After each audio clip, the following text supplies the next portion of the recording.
సంవత్సరంలో ఒక్కసారి మాత్రమే ఇక్కడ శివలింగాన్ని సూర్యుడు తాకుతాడు. బెంగళూరులోని గవి గంగాధరేశ్వర ఆలయం. సైన్స్కు అంతుచిక్కని ఒక పెద్ద సవాల్.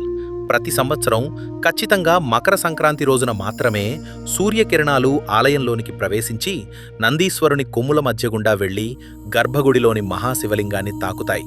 ఎన్నో ఆధునిక పరిశోధనలు చేసినప్పటికీ ఇది నేటికి ఒక సవాలుగానే మిగిలిపోయింది. సుమారు 1200 సంవత్సరాల నాటి ఈ ఆలయం ఏకశిలా గుహలో స్వయంభూగా వెలసిన పరమశివుడి నిలయం.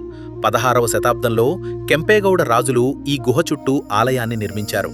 ఆ పరమశివుని మీద భక్తితో ఒక గొప్ప అద్భుతాన్ని ఆ నిర్మాణంలో అమర్చారు.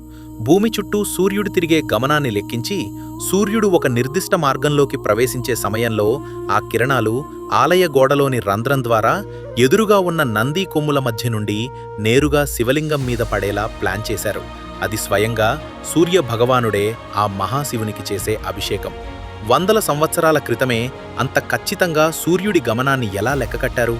బహుశా సైన్స్ మన హిందూ దేశంలోనే పుట్టిందేమో. మీ అభిప్రాయాన్ని కామెంట్ చేయండి. మరిన్ని రహస్యాల కోసం ఫాలో